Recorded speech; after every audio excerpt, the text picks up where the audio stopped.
The world be not bereft of arahant.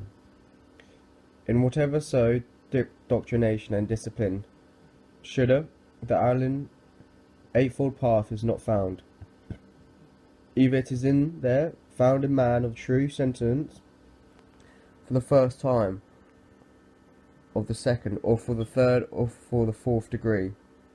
And in so whatever doctrine and discipline Shiva, the Arahant eightfold path is found.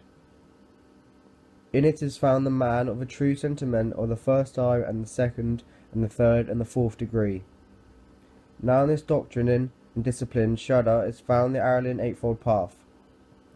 And in two are found Shnada, the men of the true sentiment of all four degrees. Void are these systems of the teachers. Void the true saints in this one. Shadava may be brethren, live that life that right, so that the world be not proof of arahants. The difference between the perfectly enlightened one and a bhikkhu, liberated by wisdom.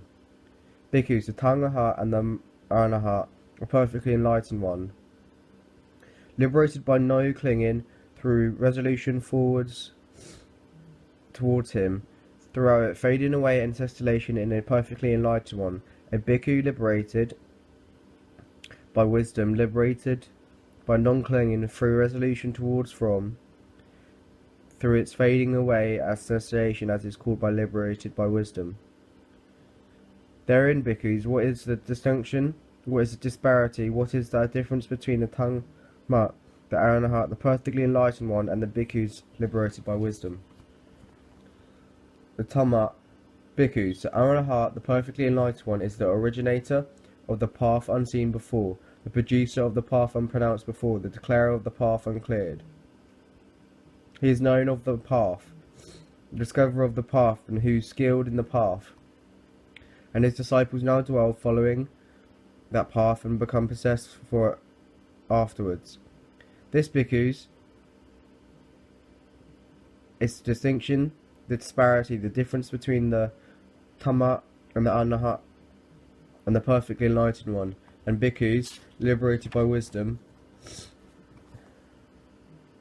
This God life is not lived, not for minority. Monks, the God life is not lived to cheat or cajole people. It is concerned with getting gain, profit, or minority. It is not concerned with a flood of gossip, nor with the idea of let folk know me as so do as so. Nay, monks, this God life is lived for the sake of self-restraint, for the sake of abandoning, for the sake of detachment, for the passions, for the sake of making to cease. The Blessed One teaches suffering and cessation of suffering. So saying, bhikkhu, so proclaiming, I have been basely, veiledly, falsely and wrongly misinterpreted by some recluse and Brahmins thus. The recluse, Gautama, is one who leads astray. He teaches the annihilation, the destruction, the extermination of an existing being. As I am not, as I do not proclaim, so I have been basely, vainly, falsely, and wrongly mispresented by some recluses and Brahmins. Thus, the recluse, Gautama, is one who leads astray. He teaches the annihilation, the destruction, the extermination of an existing being. Bhikkhus, both formerly and now, what I teach is suffering and cessation of suffering.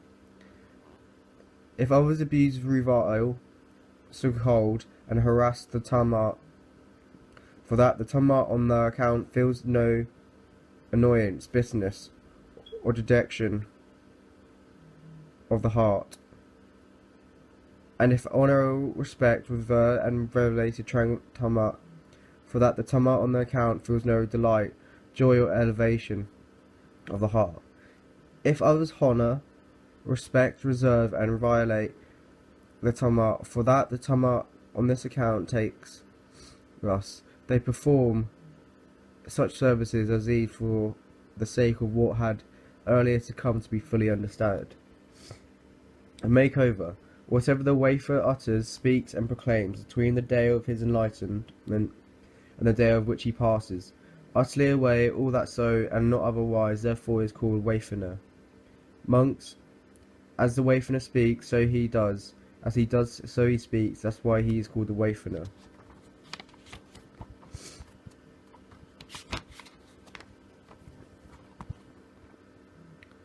Six principles of the Dhamma speech. So too, Prince. 1. Such speech as the Dhamma knows to be utterance incorrect and unbeneficial, and which is also unwelcome and disagreeable to others, such speech the Dhamma does not utter.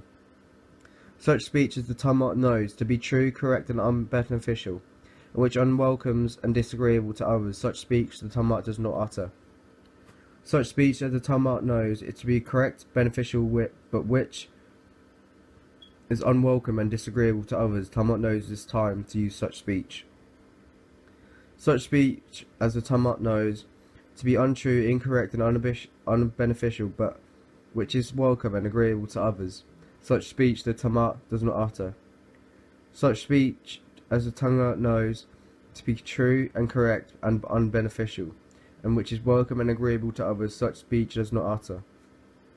Such speech as the Dhamma knows to be correct and beneficial, and which is welcome and agreeable to others, the Dhamma knows the time to use this speech. Why is that? Because the Dhamma has compassion for beings.